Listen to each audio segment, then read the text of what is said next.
இட்லி தோசைக்கு தொட்டுக்கிற மாதிரி மாங்காய் சட்னி எப்படி செய்யலான்னு பார்க்கலாம். அதுக்கு ஒரு 20 சின்ன வெங்காயம், 7 பல் பூண்டு, கொஞ்சம் வெந்தயம், 2 ஸ்பூன் கடலப்பருப்பு, 2 ஸ்பூன் உளுந்து, காரத்துக்கு ஏத்த மாதிரி மிளகாய். கடாயில எண்ணெய் ஊத்திக்கோங்க. வெந்தயம், கடலப்பருப்பு, உளுந்து எல்லாம் போட்டு நல்லா கோல்டன் ப்ரௌன் ஆகுற வரைக்கும் வறுத்துக்கோங்க. சிம்ல வச்சே வறுத்துக்கோங்க. கோல்டன் ப்ரௌன் ஆனா போதும். இது கூடவே பூண்டு, சின்ன வெங்காயம், வரமிளகாய் இதெல்லாம் போட்டு நல்லா வணக்கி விடுங்க. இது கூட நம்ம எதுவும் சேர்த்த போகிறதில்ல. உப்பு கடைசியாக தான் சேர்த்துவோம். அதனால் இப்படியே வணக்கி விடுங்க. இது கூட ஃப்ரெஷ்ஷாக இருக்கிற கருவேப்பிலை கொஞ்சம் போட்டுக்கோங்க. எல்லாமே நல்லா வணங்கினதும் கேஸ் ஆஃப் பண்ணி விட்டுருங்க. கொஞ்சம் நேரம் கூல் ஆகட்டும். இப்போ மாங்காவை எடுத்துக்கோங்க. தோல் சீவி நல்லா குட்டி குட்டியாக நறுக்கிக்கோங்க. வணக்கி வச்சுருந்ததெல்லாம் நல்லா ஆறிடுச்சு. இப்போ இதை ஒரு மிக்ஸி ஜாரில் மாற்றிடலாம். மிக்ஸி ஜாரில் வணக்கினது எல்லாத்தையும் எடுத்து போட்டுக்கோங்க. இப்போ வேணுங்கிற அளவுக்கு உப்பு போட்டுக்கோங்க. இது கூடவே வெல்லம் இந்த அளவுக்கு இருந்தால் போதும். அப்புறம் நம்ம நறுக்கி வச்சுருக்க மாங்காய் இது கூட போட்டு நல்லா மிக்ஸியில் தண்ணி விடாமல் அரைச்சிட்டு வந்துடலாம்.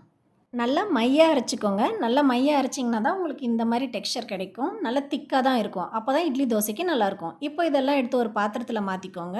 இந்த சட்னிக்கான தாளிப்பு ரெடி பண்ணிடலாம். ஏற்கனவே வதக்கி வச்ச பேன்லேயே எண்ணெய் இருக்கும். அது கூடவே கொஞ்சம் கடுகு சேர்த்துக்கோங்க. கடலப்பருப்பு, கொஞ்சமாக உளுந்து நல்லா வறுத்து கொடுங்க. இது கூடவே ஃப்ரெஷ்ஷான கருவேப்பிலை, கொஞ்சமாக பெருங்காயத்தூள் போட்டு நல்லா தாளித்து கொட்டிட்டா சட்னியில் மிக்ஸ் பண்ணால் சட்னி ரெடி. மாங்காய் பச்சையாக போட்டிருக்கனால கொஞ்சம் புளிப்பாக தான் இருக்கும். இப்போ ஒன்ஸ் டேஸ்ட் பண்ணி பார்த்துட்டு நீங்கள் வேணுங்கிற அளவுக்கு உப்பு போட்டுக்கோங்க. இதை இட்லி கூட தோசை கூட சாப்பிட்டிங்கன்னா சூப்பராக டிஃப்ரெண்ட்டாக இருக்கும்.